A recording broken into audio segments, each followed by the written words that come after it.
예, 안녕하세요. 차인건 법률사무소의 권호은 변호사입니다. 아, 이제 3시가 돼서 저희가 준비한 세미나를 시작하도록 하겠습니다.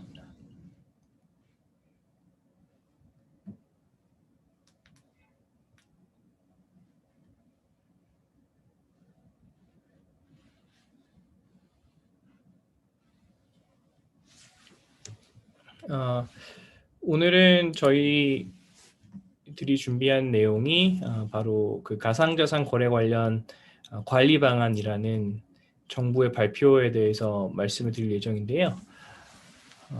지난 5월 28일 정부에서 급하게 긴급히 이러한 내용을 발표가 되고 이게 과연 어떤 내용인지에 대해서 문의가 많이 들어왔기 때문에 이번 기회를 통해서 한번 소개를 시켜드리려고 합니다. 또 더불어서 가상자산 사업자 신고에 대해서 좀 그동안 업데이트가 많이 있었습니다. 그래서 과연 어떤 내용으로 진행이 되는 것인지를 좀 말씀드리려고 하고요. 다음으로 저희 사무소의 김진영 변호사님이 가상자산 관련된 형사소송 사례에 대해서 말씀을 드릴 것이고, 마지막으로 저희 파트너인 김철현 세무사님께서 가상자산 관련된 세무 이슈들 전반적으로 짚어드릴 예정입니다. 오늘 세미나는 3시부터 4시 반으로 예정이 되어 있는데 좀 타이트하게 진행을 하려고 합니다. 제일 중요한 이슈들 위주로 말씀을 드리고요. 혹시라도 궁금한 점이 있으신 경우에는 저희 줌 웨비나에 그 Q&A로 남겨주시거나 아니면은 뭐 바로 저한테 메시지 주셔도 되고 편하신 방식으로 남겨주시면 저희들이 관련해서 최대한 성실하게 답변을 드리도록 하겠습니다.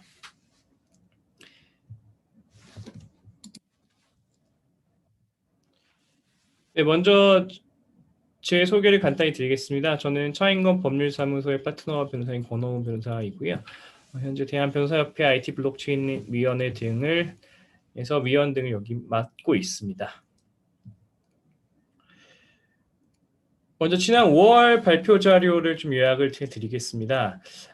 가상자산의 현황에 대해서 처음 이렇게 정부가 파악한 바를 얘기를 하고 있는데요. 먼저 특근법상 가상자산의 정의에 대해서 한 번 더 짚고 있습니다. 그래서 가상자산이란 경제적 가치를 지닌 것으로서 전자적으로 거래 또는 이전될 수 있는 전자적 증표를 말한다라고 하고 있고요. 여기서 주목해야 될 점은 여기에 대한 해석인데요.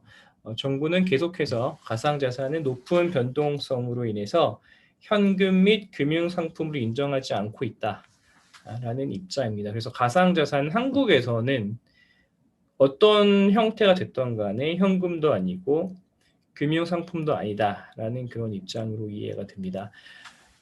중요한 점은 만약 현금이 아니기 때문에 현금과 관련된 각종 법률이 가상자산에 적용이 되지 않습니다. 그래서 어떤 법의 요건으로는 현금이 그 객체여야 되는데 가상자산이기 때문에 그 법의 적용을 받지 않는 경우가 종종 있습니다. 예를 들어서 대부업법 같은 경우에는 그 대부의 대상이 금전인데 금전이 현금이죠.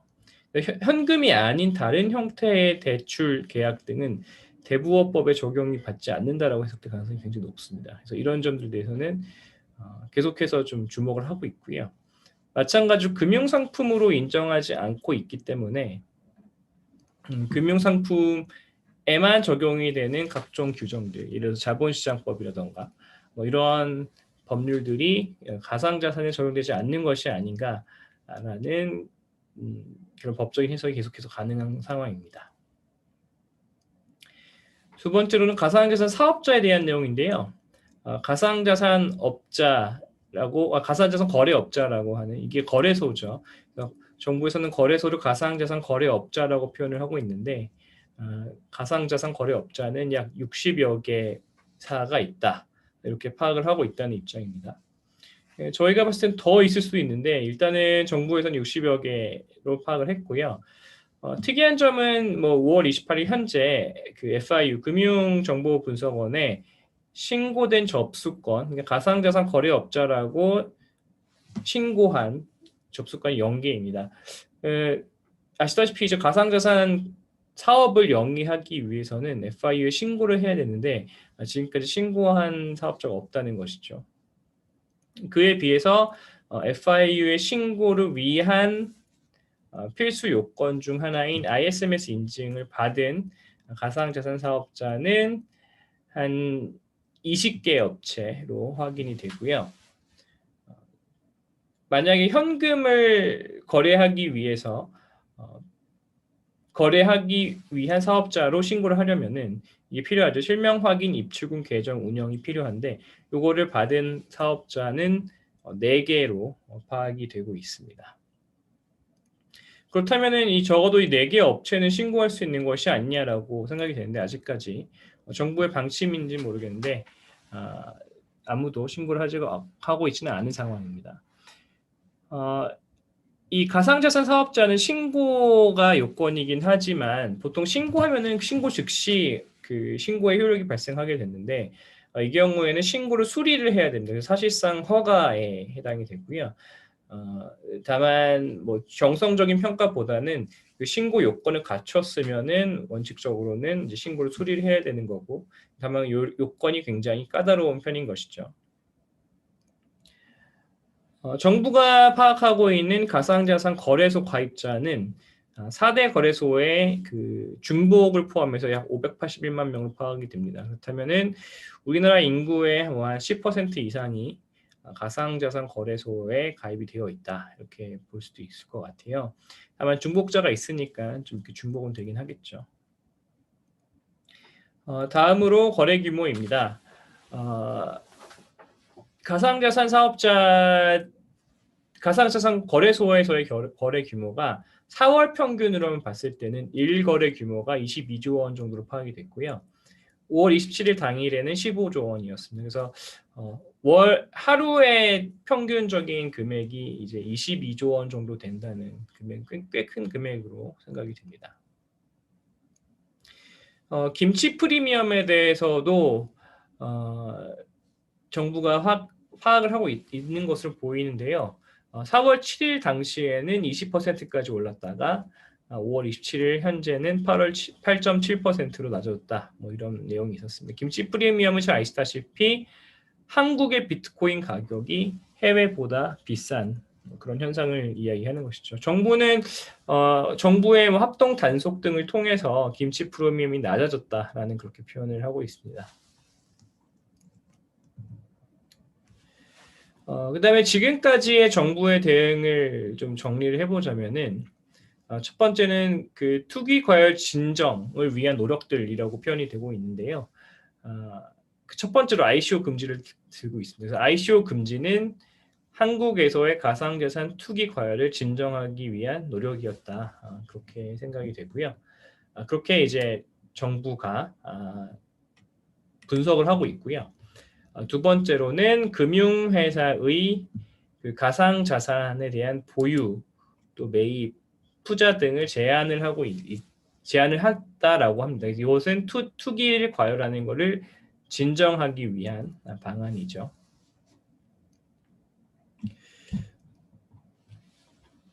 그다음에 또 정부가 합동으로 이렇게 하고 있는 방안들을 좀 정리를 했는데요. 2021년 6월까지 특별 단속을 시행하겠다라는 것이죠. 그래서 금융위의 경우에는 자금 세탁과 관련된 특별 단속, 법무부의 경우에는 거액 사건을 직접 수사하겠다.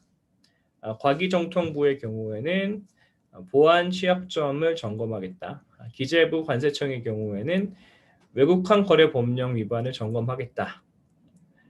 국세청은 고액 취납자 강제 징수, 경찰청의 경우에는 사기 등 불법 행위를 집중 단속하고 공정위의 경우에는 불공정 약관 직권 조사를 하겠다. 이렇게 각자가 하나의 이니시티브를 들고 진행을 하겠다고 밝히고 있습니다. 그래서 여기서 보게 되면 정부에서 어떤 점에 집중을 해서 가상자산 사업자들을 단속을 할지를 알 수가 있습니다. 그다음에 정부에서는 가상자산 사업자의 경우에는 자금 세탁 방지 의무를 부과했다라고 말을 하고 있는데요. 이게 바로 그 가상자산 사업자 신고에 따른 자금 세탁 방지 의무입니다. 일반적으로 자금 세탁 방지 의무는 일반적인 사업자가 지니는 것은 아니고 특별한 사업자들만이 자금 세탁 방지 의무가 있는데요. 정부에서는 가상자산 사업자로 신고하는 사업자들은 자금 세탁 방지 의무가 있다라고 보고 있는 것이죠. 여기에 대해서는 추가적인 추가적인 자금 세탁 방지 의무를 오늘자로 발표를 했죠. 오늘 시행령에서 발표를 했기 때문에 그 부분에 있어서도 저 뒤에서 간단하게 점검을 해드리도록 하겠습니다.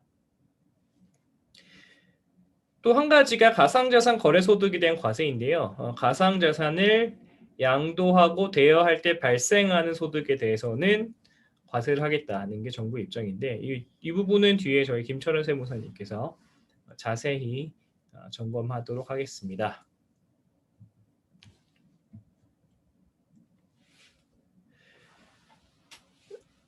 정부에서는 가상자산 관리 방안에 대해서 단계적으로 대응하겠다는 것을 밝혔는데 이 부분이 좀 중요한 것 같습니다. 그래서 9월 24일 이전에는 사업자를 관리하고 불법행위 단속하는 것에 집중을 하겠고 9월 25일 이후에는 신고된 사업자들에 대한 관리 감독 강화하겠다는 것입니다. 이 9월 25일이 무슨 날이냐면은 특근법 유예 기간이 6개월이 있었는데 그 6개월의 유효 기간이 끝나는 날입니다. 그래서 그 유예 기간이 끝나고 난 다음에 이제 특근법이 이제 개정된 특근법이 시행이 되는 것이죠. 더불어서 그동안 계속 문제점으로 지적됐던 하나는 이제 가상자산 사업자 거래소의 자체 거래에 대해서 자체적인 거래에 대해서 제도를 보완하겠다는 거고요. 두 번째는 임직원들이 그걸 또 이용하는 것에 대해서 제도를 보완하겠다. 이런 것들은 뒤에서 간단히 설명드리도록 하겠습니다. 정부가 표현하는 것 중에 좀 주목해야 될 부분들이 저는 이 부분인 것 같아요. 가상자산은 자기 책임 하에 거래를 해야 된다라고 합니다. 그래서 정부가 책임져 주지 않겠다라는 것을 이렇게 의미를 하는 것 같아요. 또한 그 사업자의 관리 강화에 대해서는 가상자산 사업자에 대해서는 거래 투명성을 확보하고 고객 자산을 안전하게 보관하는지 볼 것이라고 하는 거고요. 그 다음에 가상자산 사업자가 아닌 것들에 대해서는 사기, 유사수신 등 불법행위에 대한 단속을 강화하겠다라고 보고 있습니다. 정부는 계속해서 그 가상자산과 블록체인을 구분해서 얘기를 하고 있는데요. 가상자산의 경우에는 관리를 하겠다는 것이고 블록체인 기술 자체에 대해서는 발전시키겠다라고 얘기를 하고 있죠. 근데 저는 두 가지가 어떻게 과연 잘 명확하게 구분될지에 대해서는 좀 의문은 있습니다.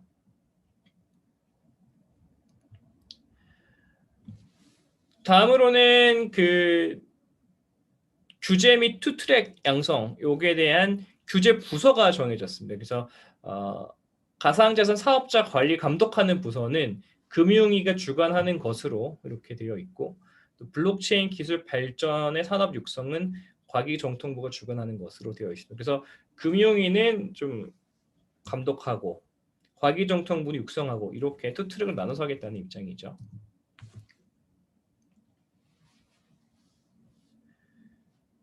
구체적으로 9월 24일 이전의 리스크 관리에 대해서는 정부가 신고 관련된 컨설팅을 직접 하겠다라고 밝히고 있죠. 그래서 과기정통부나 금융위원회, 금융감독원에 연락을 하면은 컨설팅을 해주겠다는 건데 여기에 대해서 좀 말이 많죠. 그 사업자의 현장에 직접 와서 컨설팅 해주겠다고 한다면 사업자들 입장에서는 이거는 감시하는 거냐 뭐 이런 얘기들이 좀 나오고 있고요. 근데 정부 입장에서는 그 가상자산 사업자 신고 접수를 위한 요건을 말해주겠다라는 입장입니다. 또 더불어서 신속한 신고를 위해서 신속 접수도 추진하겠다고 하고 있고요. 신고 현황은 현재 금융위원회나 아니면은 FIU 그러니까 금융정보분석에 가면은 모두 확인을 할 수가 있습니다. 그래서 신고 현황을 볼 수가 있는데 제가 계속 보고 있는데 아직까지는 0건으로 확인됐더라고요. 그래서 이 부분도 계속해서 업데이트가 될 것으로 보이고요. 한 가지 정부가 그 불법행위 유형으로 그 보고 있는 것이 예치금을 횡령하고 해킹을 가장한 기획 파산이 많다. 뭐 이런 얘기들을 하고 있습니다. 그래서 이런 기획 파산에 대해서도 수사를 하겠다라는 입장인 것이죠. 9월 25일 이후의 관리 방안에 대해서는 가장 중요한 게 역시 특동법상의 가상자산 사업자 적용인데 그 가상자산 사업자 신고를 하게 되면은 여러 가지 의무들이 따라오는데 물론 그 전에 앞서서 과연 그 당해 사업이 신고를 해야 되는 사업인지에 대해서 좀 분석이 필요하고요.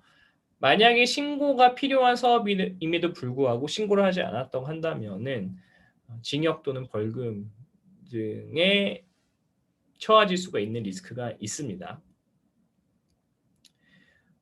만약에 신고를 하게 되면 이제 가상자산 사업자로 신고가 되는 것인데 그때 끝나는 것이 아니라 자금 세탁 방지 의무가 발생을 합니다. 그래서 가상자산 사업자들은 고객을 확인해야 되고 또 의심거래를 보고를 해야 되고요. 내부 통제 기준을 마련을 해야 되고 가상자산의 이전 시에 각종 정보를 제공해야 돼. 이건 트래블룰을 말하는 거죠. 또 만약에 그 현금을 다룰 경우에는 실명 확인, 입출금 계정을 개설을 해야 되고요. 고객 간의 거래 내역 분리를 고객 간의 거래 내역을 분리 관리해야 되고 다크코인, 그러니까 그 앞뒤에 트랜잭션 레코드가 없는 완전 익명 코인에 대해서는 거래가 금지되고 또 미신고 사업자와는 거래를 할 수 없는 그런 의무들이 발생을 합니다. 여기서 미신고 사업자라 하면 가상자산 사업자인데 보통 거래소죠. 거래소인데 신고를 하지 않은 그런 거래소와의 거래를 금지한다는 그런 취지입니다. 또 횡령을 방지하기 위해서 고객별로 예치금을 분리 관리를 해야 되고 또 그런 자금들과 회사의 자금을 분리 관리를 해야 됩니다. 또 마지막으로는 해킹 방지를 위해서 ISMS 인증 획득 의무, 이거는 잘 아실 것 같고요. 또 중요한 부분이 이 부분인 것 같아요. 그 제도 개선 추진인데 아직까지 법에 있는 내용은 아닙니다. 근데 정부에서 이러한 부분들을 신설하겠다라고 했고 오늘 아침에도 시행령에 대한 개정 내용이 나왔죠. 멤버가 풀려가지고 그래서 그 첫 번째가 취급 금지하는 가상자산 규정을 신설하겠다. 여기서 가상자산 사업자가 자체 발행한 가상자산의 매매 및 교환을 중개 및 알선 하는 행위를 금지하겠다. 이것 때문에 지금 거래소들이 각종 상폐를 하는 상장 폐지를 하는 현상이 일어나고 있죠. 뭐 얼마 전에도 업비트에서 페이코인을 상폐해서 난리가 났었고 근데 여기에 대한 구체적인 기준이 오늘 아침에 나와서 제가 뒤에서 좀 소개를 시켜드리겠고요. 두 번째는 사업자의 시세 조정 금지 신설, MM 같은 것들을 금지하겠다는 취지인데 사업자 및 임직원이 자신이 있는 거래소를 통해서 가상자산을 거래를 하는 행위를 금지하겠다는 내용입니다. 그래서 아예 금지하는 건 아니고요. 사업자 및 임직원이라 하더라도 다른 거래소에서 하면 되겠죠. 근데 자신이 속한 거래소에서는 이렇게 거래를 하면 안 된다라는 내용이 있습니다. 아직 법제화되지는 않았고 이 부분도 좀 지켜봐야 될 부분이고요. 세 번째는 가상자산을 보관할 때 해킹 등의 우려가 있으니 콜드 원래 보관 비율을 70% 이상으로 적용하겠다라는 그런 발표가 있었습니다.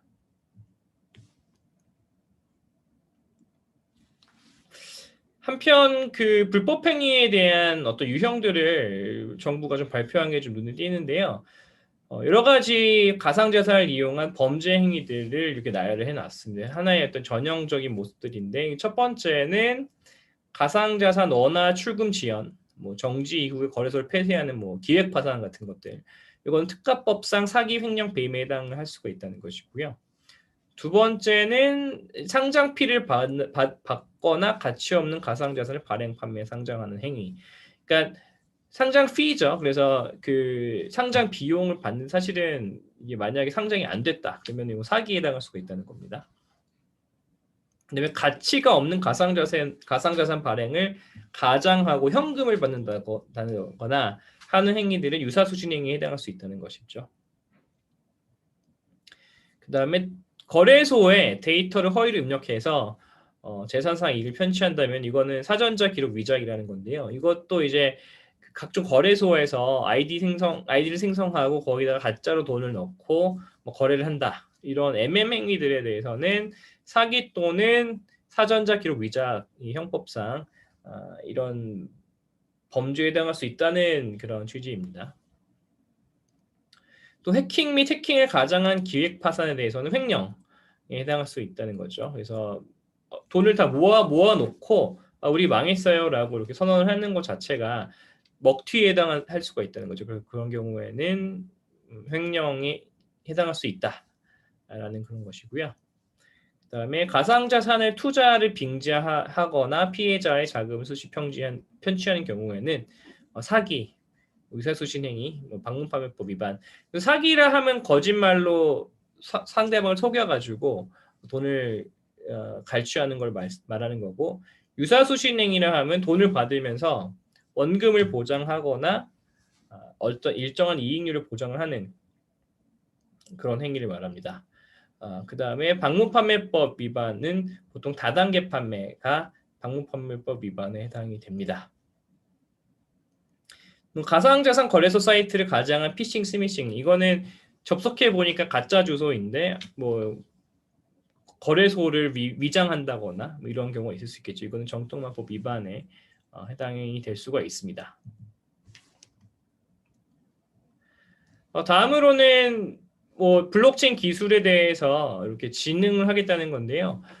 대표 사례를 발굴하고 블록체인 기업을 육성하고 뭐 선진 규제 같은 것들을 개선하는 것인데 보통 내년 이후로 이렇게 다 잡혀 있는 것 같습니다. 그래서 이런 것들은 이제 추진되겠다는 거고요.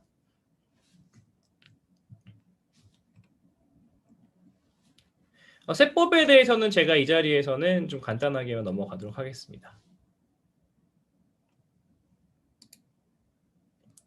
오늘 발표한 내용도 좀 짚고 넘어가야 될 것 같아서 제가 긴급하게 좀 적어놨고요.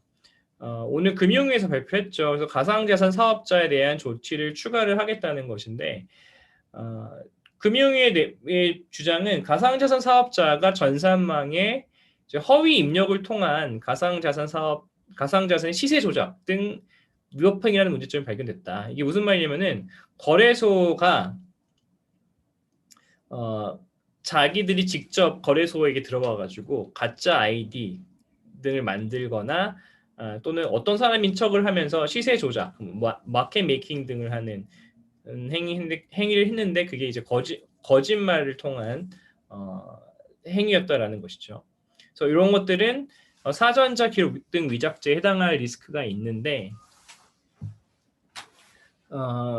그렇기 때문에 앞으로 법령을 어떻게 개정할 것이냐면 본인 및 상법 시행령에 따른 특수관계에 있는 자가 발행한 가상자산은 취급하지 못한다. 거래소 본인이 발행했거나 아니면은 특수한 관계가 있는 자들이 발행한 코인은 취급하면 안 되죠. 그래서 이게 만약에 해당이 된다고 한다면은 문제가 생기니까 이제 선제적으로 지금 각종 거래소들이 상장 폐지를 진행을 하고 있는 것으로 보입니다.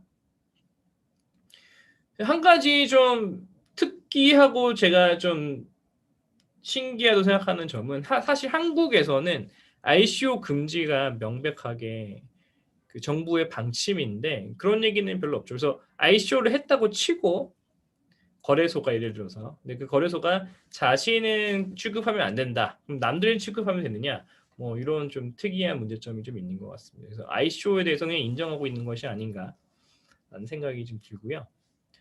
그다음에 가상자산 사업자, 그 회사 당해 회사 및 그 임직원은 그 해당 거래소를 통해서 거래할 수 없다는 그런 내용이 이제 발표된 것이죠.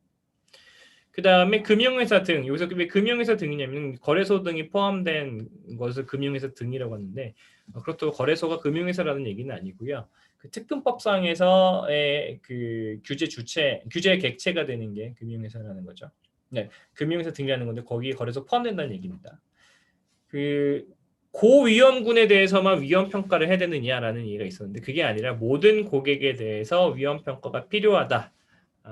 이렇게 바꿀 거라는 거고요.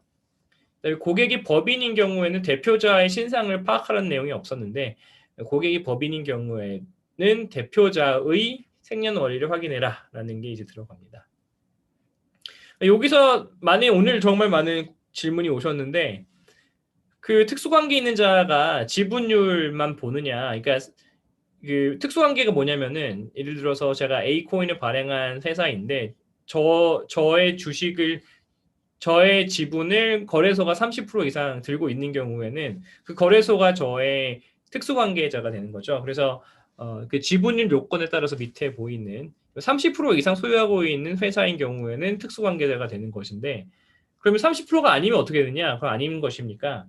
뭐 예를 들어서 뭐 그 두나무와 뭐 그 클레이의 관계는 무엇입니까? 30%안 되는데 그거는 특수관계자가 아닌 거 아니냐 이렇게 할 수 있는데 지분율 요건도 있지만 지배력 요건도 있습니다. 그래서 만약에 그 어떤 회사가 다른 회사에 상당한 지배력을 행사를 할 수 있다. 예를 들자면은 당해 회사의 조직 변경, 신규 사업 투자 등 주요 의사결정, 업무 집행에 지배적 영향력을 행사할 수 있다고 한다면은 그런 경우에는 특수관계자를 볼 수가 있는 것이죠. 그래서 그게 딱 그 지분율만 보는 것은 아니고 전체적으로 종합적으로 판단을 한다는 점이 중요합니다.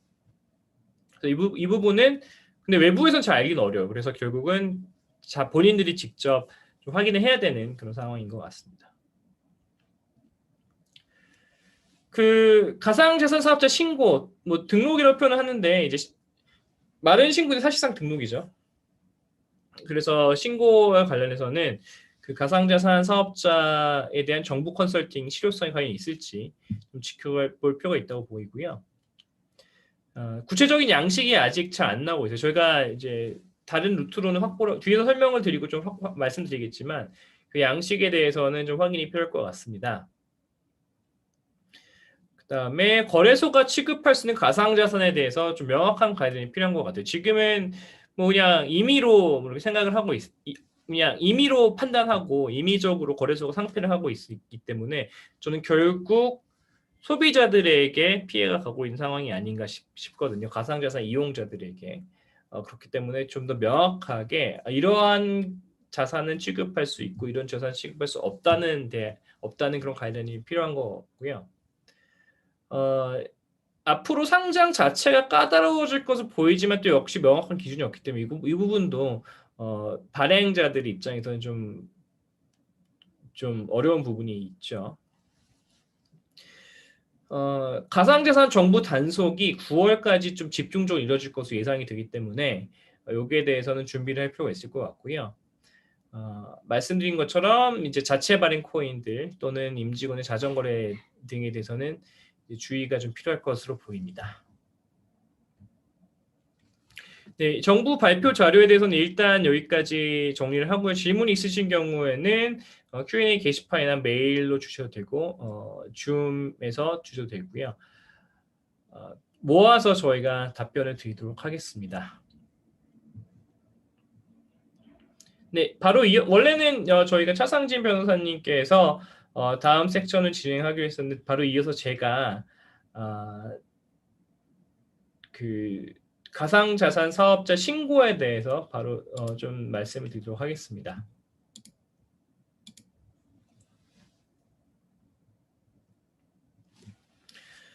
지난 11월에 저희가 같은 주제로 웨비나를 했었고 그때 많은 문의가 오시긴 했었는데요.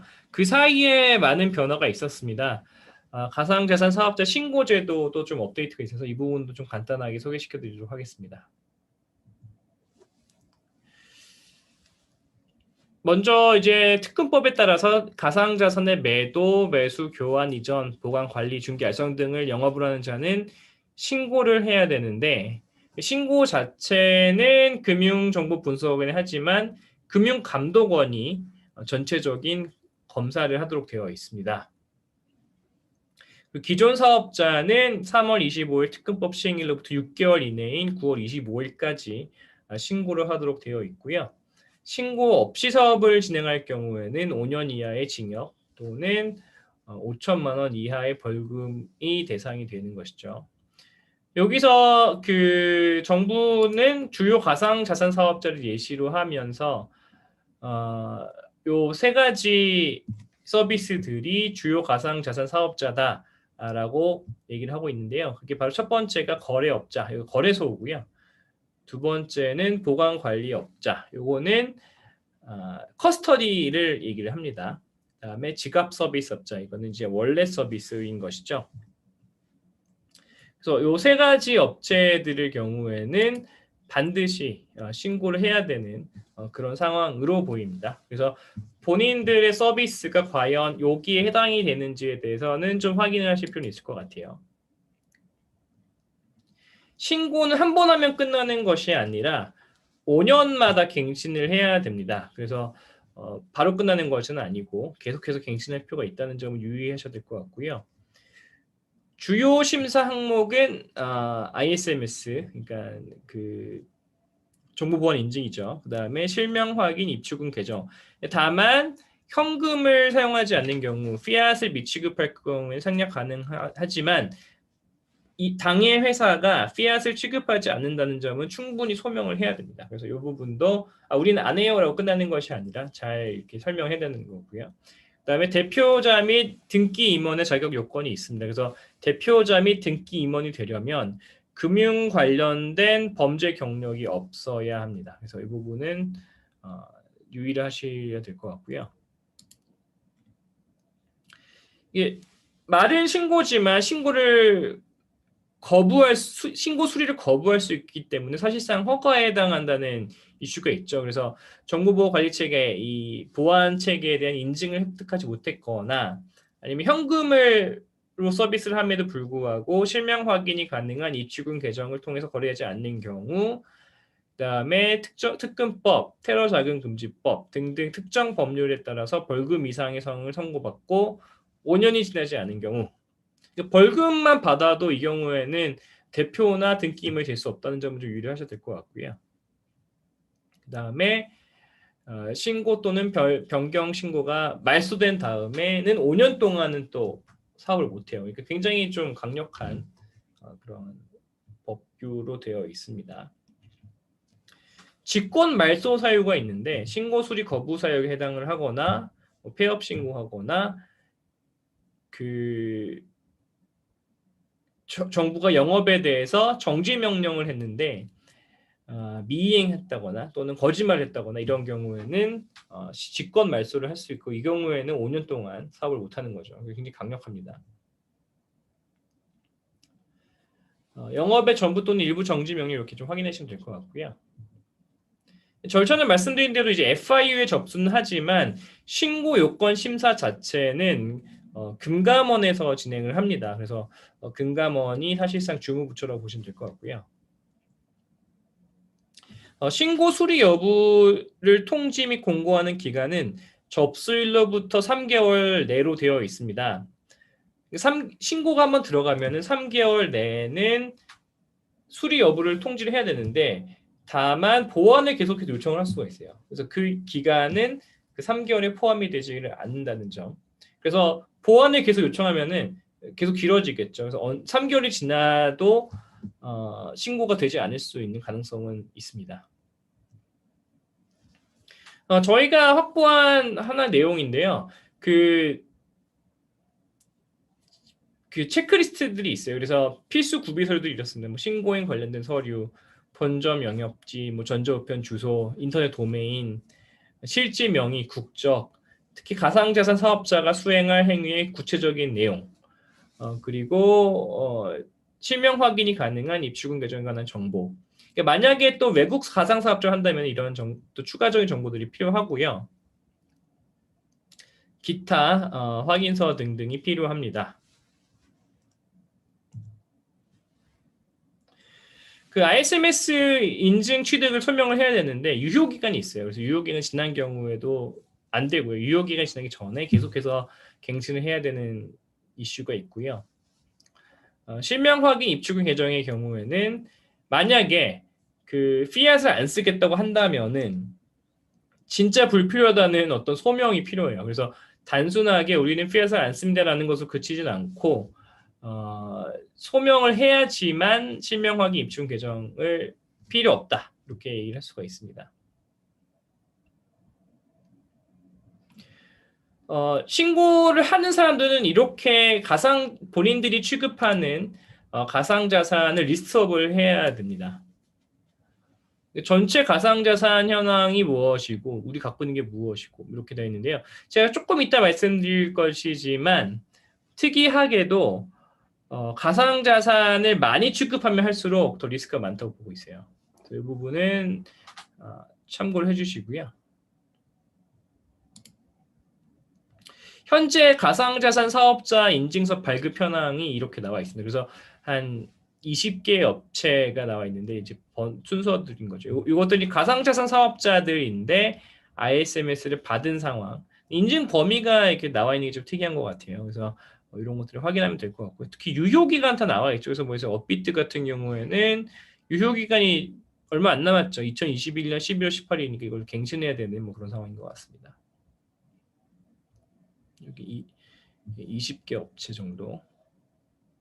그 다음에 이거는 이제 4월 15일 기준으로 하는 가상자산 사업자 신고 현황인데요. 없습니다. 그래서 아예 없어요. 그래서 지금까지는 가상자산 사업자 신고가 아무것도 안 되어 있다. 좀 확인할 수 있고요. 그 가상자산 사업자를 신고를 할 때 사업 추진 계약서에 뭐를 넣어야 되느냐? 좀 보시면은 정부 소식에는 안 나와 있거든요. 저희가 확인한 자료에 따르면 이런 것들을 좀 넣어야 된다고 보입니다. 그래서 회사 개요는 당연히 넣어야 되고 계열 회사 현황 이런 거 넣어야 되는 거. 요거 계열 회사에 따라서 그 거래소 등이 취급할 수 있는 그 코인 등이 정해지겠죠. 그다음에 연혁, 뭐 사업 내용, 재무 현황, 임직원 현황 등등을 다 넣어야 되고요. 그다음에 거래자 보호 관련해서는 이렇게 여러 가지 그 방법들을 다 적어내면 고객별로 어떻게 할 것인지, 뭐 오더북 공유하는지 등등등등이 정부에서 앞으로 요구할 것을 보이는 그런 내용입니다. 이런 것들을 잘 갖춰 두셔야 신고를 할 때 받아주겠죠. 이런 내용도 들어갑니다. 그래서 회사 대주주 대표제 불법행위 발생 여부 주요 내용 굉장히 애매해요. 그래서 불법행위 과연 무엇인가? 전체적으로 다 적으라는 것 같습니다. 소송 현황 다 적으라는 거죠. 소송이 걸리기만 해도 이슈가 생길 수 있는 그런 문제가 있습니다. 해킹 발생 현황, 현금 인출 지연 거부 사례 뭐 이런 것들을 다 적어야 되는 거죠. 그래서 거래소가 임의로 출금을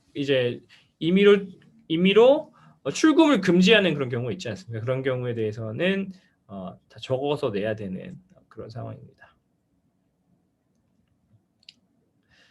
이게 마지막 부분인데요. 이 가상자산 사업자의 실명 계좌 발급을 위해서 이거는 은행에서 필요하러 하는 자료예요. 이게 정부 자료는 아니고 은행에서 요구하는 거래소와 관련된 그런 체크리스트예요. 그 거래소가 은행에 와서 우리가 현금을 취급하기 때문에 실명 계좌를 만들어 주세요라고 요청을 했을 때 이런 것들로 확인을 한다고 합니다. 이런 것들은 공개된 자료는 아니고 저희들이 이제 확인한 자료인데 예를 들어서 국가별로 가상자산 거래가 어떻게 되는지, 뭐 고위험 국적 고객이 있는지, 뭐 예를 들어 북한, 테러 지원국이 또 있는지, 취급하는 가상자산의 신용도가 낮은 가상자산이 많을수록 위험이 많다는 거고요. 거래 가능한 가상자산의 수, 거래 가능한 가상자산이 많을수록 위험한 거죠. 또 고위험 코인의 거래량, 신용도가 낮은 가상자산을 취급할수록 그 위험이 높다고 보고 있고요. 여기서 신용도는 여러 가지로 확인할 수 있지만 보통 쟁글 사이트에서 확인을 하고 있는 것으로 보입니다. 다음에 거래소 코인. 거래소 코인이 많으면 또 위험하다. 또 가상자산 매매 중개, 그러니까 거래소 외에 다양한 서비스가 많을수록 또 위험하다고 보고 있죠. 그다음에 국가별 고객수, 뭐 업종별 고객수, 고위험 비거주자 고객수, 이건 외국인들이 얼마나 많은지 등등이 이제 위험 리스크인 것이고요. 사업 위험과 관련해서는 고객 소유 대비 회사 소유의 가상자산이 얼마 되는지. 고객 소유 가상자산이 많을수록 회자 건전성이 낮다는 거죠. 그리고 자기 자본 비율이 낮을수록, 유동성이 낮을수록 뭐 이런 것들이 보고 있습니다. 마지막으로는 이제 네거티브 뉴스가 많은 경우에는 회사 건전성이 낮다고 보기 때문에 이 한두 가지로 결정을 하는 것은 아니고 이것들을 종합적으로 봐서 이 가상자산 사업자가 현금에 대한 실명계좌 발급을 해줘도 되겠다 안 되겠다 이런 걸 판단한다는 것이죠. 그래서 이 부분은 전체적으로 한번 특히 거래소가 아니더라도 내가 코인을 발행을 하거나 코인을 취급하는 사업자를 한다면은 이런 기준으로 거래소가 나를 보겠구나 이렇게 판단을 할 수 있다는 그런 말씀을 드리도록 하겠습니다. 네, 제 발표는 여기까지 마치고요. 바로 이어서 저희 김진영 변호사님이 그 가상자산 형사 처벌에 관한 그런 내용을 간단하게 말씀드리도록 하겠습니다.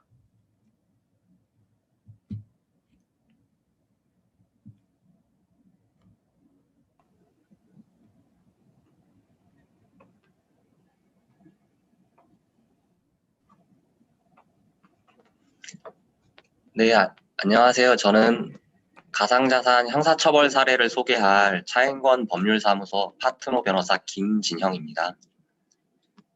바로 소개를 시작하도록 하겠습니다. 일단 제가 오늘 소개해드릴 거는 서울 남부지방법원 2019 1월 17일 선고 2018 고압 181번 사건이고요. 이게 이제 거래소를 운영하는 분들이 시세 조작을 해서 그래서 이러한 죄들을 범했다라는 게 주요 쟁점입니다. 이제 그 중에서 이제 상법상 가장 납입죄라든지 이제 이런 횡령 부분은 시세 조작에 직접적으로 관련된 부분은 아니라서 오늘 발표에서는 얘기하진 않고요. 이제 사전자 기록 등 위작 사전자 기록 등 행사, 사기, 업무상 배임, 그리고 범죄 수익 은닉의 규제 및 처벌 등에 관한 법률 위반, 이 네 가지를 중심으로 설명을 드리도록 하겠습니다. 일단 4명이 총 기소돼서 처벌이 됐는데요. 여기 A, B, C, D로 표현을 했고요. 이제 A랑 B 이분은 대주주이면서 이제 업무 전반을 총괄하시는 이제 주모자라고 보시면 되겠습니다.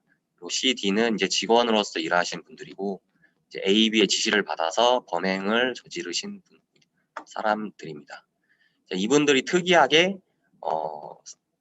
사설 해외 선물 거래소를 운영한 경력이 있었습니다.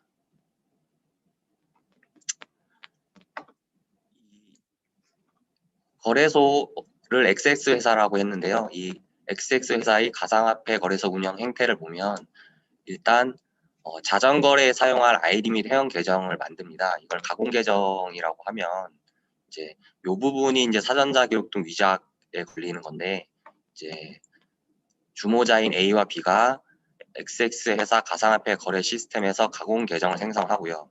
그 가공 계정에 비트코인 등 어떤 그런 코인 총 5종류를 가상화폐 포인트를 각 100만 개, 원화 포인트를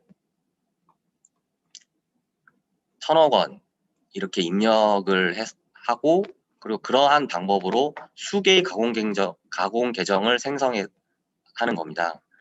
그런데 이제 문제가 되는 게 A랑 B가 이렇게 포인트를 입력할 때 이제 XX 회사가 입력된 포인트에 상응하는 수량이나 그런 금액의 가상화폐와 원화를 보유하거나 입금받은 적이 없다라는 게 이제 좀 주의할 점이고요. 이 부분이 문제가 돼서 나중에 사기죄에서도 이걸로 기망행위가 인정되게 됩니다. 이제 A랑 B는 자동 주문 프로그램, 봇 프로그램을 이제 구입을 해서 아까 만든 가공 계정에 연결했고요. 그리고 나서 대형 가상화폐 거래소의 앱을 이용해서 대형 가상화폐 거래소의 현재가, 호가, 거래량 등 정보를 참조해서 봇 프로그램을 통해서 2개월 동안 자동으로 매수 및 매도 주문을 제출함으로써 통정거래랑 자전거래를 했습니다. 그래서 그 결과 가공 계정이 연관된 거래 비율이 약 90%나 달했고요. 그러니까 반대로는 실제 유저들이 연관된 거래는 10%밖에 안 되는 그런 현상이 발생되게 됐습니다. 이러한 가공 계정 연관 거래를 하면 이제 XX 회사의 가상화폐 및 원화의 양과 이용자들의 포인트 잔고 합계액이 불일치하는 현상이 발생하는데요. 이거를 잠시 설명을 드리면 원래 시장 참여자들이 실제 보유하고 있는 가상화폐와 원화만큼만 포인트를 입력해서 거래를 하면 장부상으로만 각 거래 당사자의 계정 사이에서 포인트 잔고가 이동할 뿐이고 전체 포인트 잔고 합계액이나 또는 XX 회사의 가상화폐 및 원화 자산 자체에는 변동이 없습니다. 그런데 이렇게 가공 계정에 허위 입력된 가상화폐 포인트를 이용하여 가상화폐를 이용자에게 매도하게 되면 그 포인트만큼 일단 가공 계정에서 감소, 이용 계정의 가상화폐 포인트가 증가. 결국 이게 포인트만큼 가공 계정에서 이용자 계정으로 이 포인트가 이동되었다는 말이고요.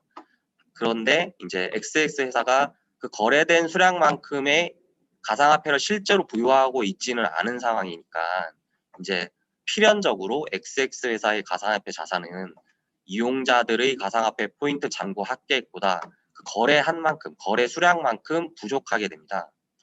반대로 가공 계정에 허위 입력된 원화 포인트를 이용해서 가상화폐를 매수하면 역시 같은 불일치 현상이 발생하는데요. 이제 이런 불일치 현상이 계속되면 이제 범죄가 드러날 수 있기 때문에 이제 이분들이 이런 불일치 현상을 은폐하기 위해서 추가적으로 범행을 했는데요. 그 부분이 이제 업무상 배임과 범죄 수익 은닉의 규제 및 처벌 등에 관한 법률 위반에 해당하는 행위를 하게 되었습니다.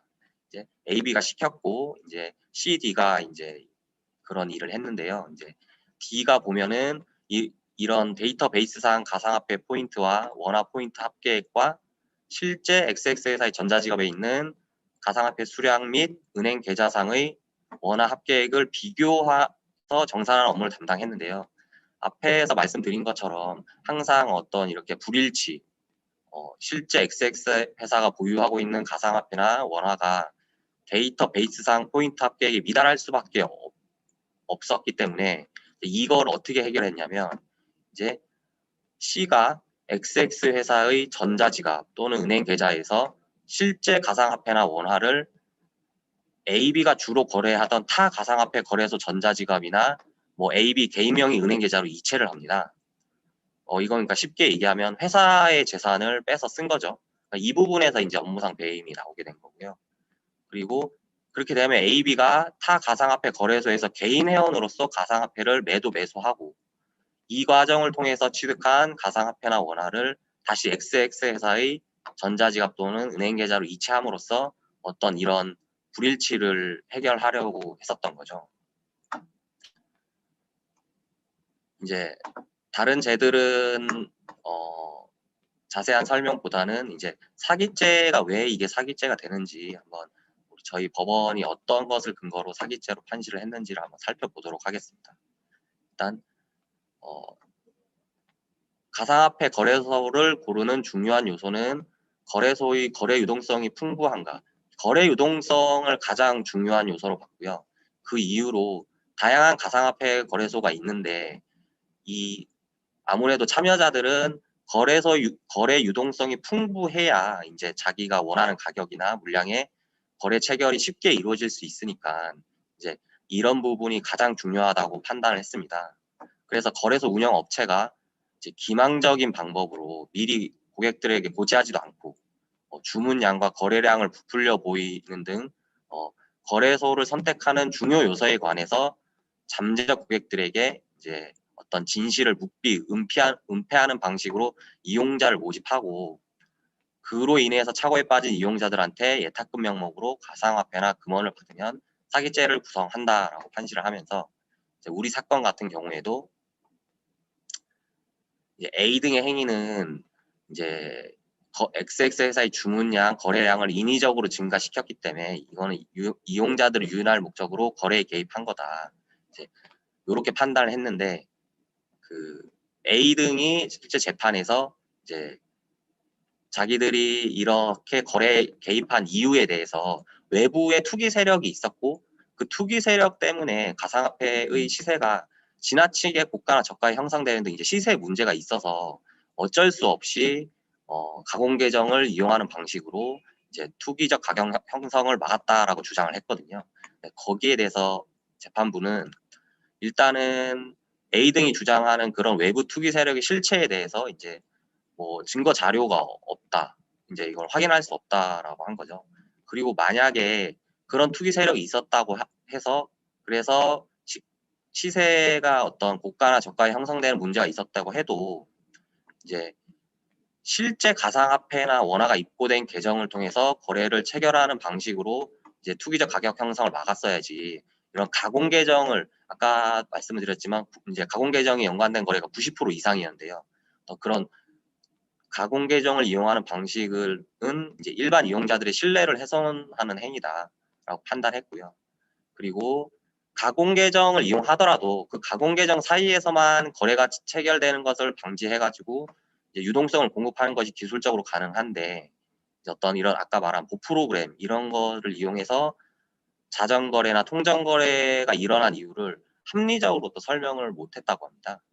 그리고 그런 점도 불리한 점으로 됐고 이제 또 중요한 것은 사전에 고객들에게 자기들이 시장 참여자로서 이제 직접 개입한다는 사실을 전혀 고시한 적이 없었고요.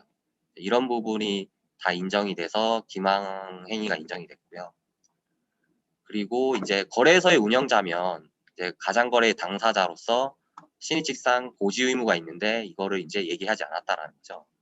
보면은 가공 계정에 허위의 포인트를 입력해서 이용자들과 거래한 뒤에 그 부족분만큼 거래소 운영업체 임원인 AB에게 송금해서 AB가 개인적으로 타 거래소에서 거래를 하고 이를 다시 채워넣는 운영 방법은 매우 이례적이라는 것이고 그리고 AB가 이제 송금 받고 이를 거래소에 채워놓지 않을 채무불이행 위험도 있다라는 거고요.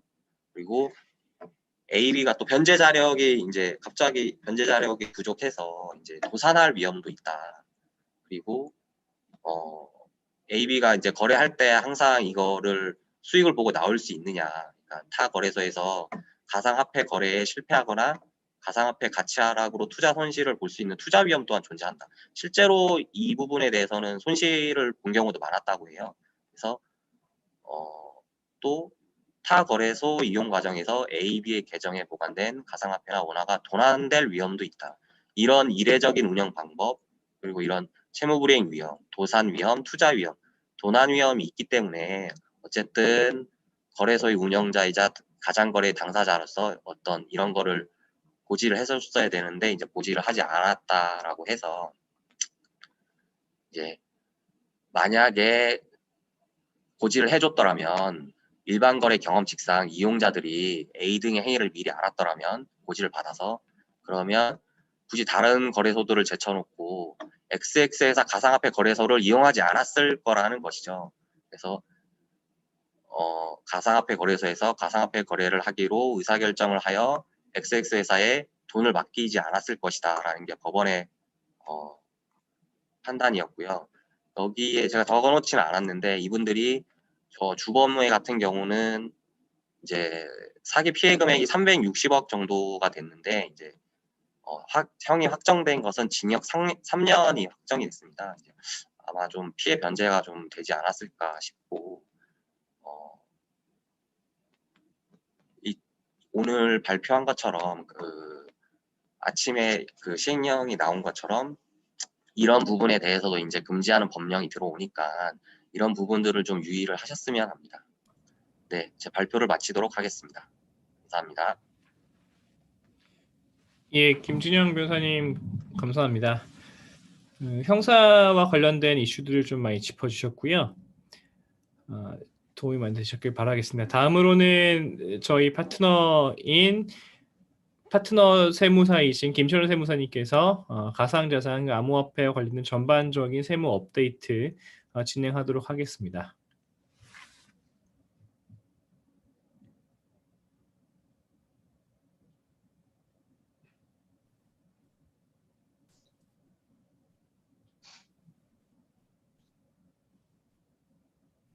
네. 저는 소개받은 김철현 세무사라고 합니다. 예, 말씀하신 것처럼 앞에 이제 권 변호사님께서 가상자산 사업자나 전반적인 내용에 대해서 설명을 좀 해주셨고요. 그다음에 김 변호사님께서 가상 사업자의 세법적인 판례 이슈에 대해서 좀 설명을 해주셨거든요. 그리고 오늘 세션의 마지막 부담으로 저희가 이제 세무 전문가로서 저희 세무사로서 요즘에 가상자산 거래에 대해서 많은 이슈들이 많으시잖아요. 그리고 이번에 이제 새로 이게 과세가 되면서 실무적으로 굉장히 이슈가 많이 되고 있습니다. 그래서 저희가 간단하게나마 이론적인 설명을 좀 드리고요. 이론적인 설명 이외에 실무적으로 이런 이론들이 과연 어떻게 쟁점이 될 수가 있을 것인가, 과연 과세관청에서는 이런 것들에 대해서 어떤 이슈를 가지고 이걸 접근을 하려고 하는 것인가, 이런 부분을 좀 설명을 좀 드리고요. 마지막으로는 저희가 이제 가상자산 관련돼서 여러분들한테 많은 컨설팅을 좀 진행을 해드리고 있거든요. 그분들이 제가 여러분들 많이 만나봤는데 지금 가상자산 과세 소득에 대한 과세가 시작되기 이전에 많은 분들이 공통점으로 궁금해하시는 그 부분이 크게 세 가지 부분으로 분류될 수가 있을 것 같더라고요. 그래서 제가 그분들에 대해서 실무적으로 가상화폐 컨설팅을 많이 받으시는 분들의 세 가지 이슈에 대해서 수차적으로 좀 설명을 좀 해드리는 걸로 하겠습니다. 그리고 제 세션은 총 지금 4시 반까지 좀 예정이 되어 있는 걸로 알고 있습니다. 제가 최대한 4시 30분까지 이론적인 설명과 세부적인 내용을 좀 설명을 드리고요. 혹시 궁금한 게 있으시다고 하신다면 이쪽을 통해서 Q&A로 남겨주시면 일괄적으로 저희가 질문 받고 답변 드리는 마지막 부분은 그렇게 좀 진행하는 걸로 하겠습니다.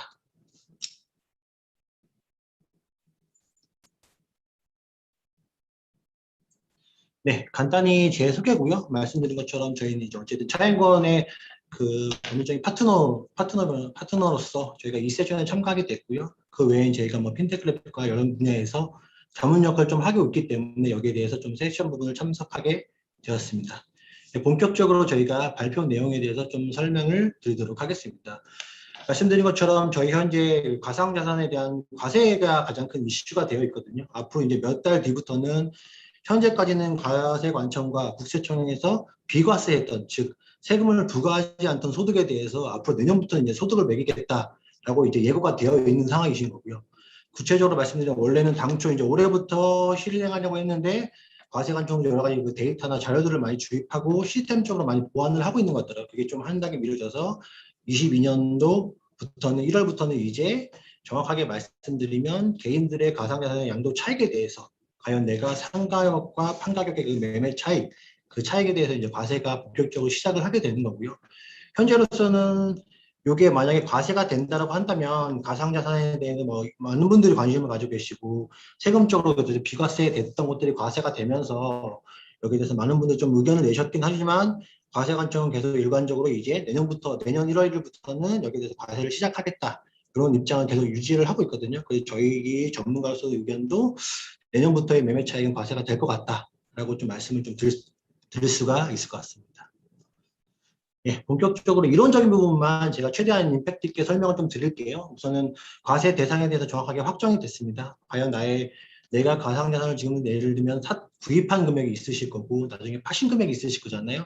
그 판가격을 저희는 세법상으로 이제 총 수익 금액으로 표현하는데 양도를 하거나 매매 교환했던 대가의 금액에서 저희가 세법적으로 이제 필요경비라고 표현하는데 간단하게 생각하시면은 내가 상가격과 판가격에 대해서 이 이익이 나는 경우에는 거기에 대해서 이제 세금을 부과하겠다라고 하는 게 과세 대상으로 확정이 됐다.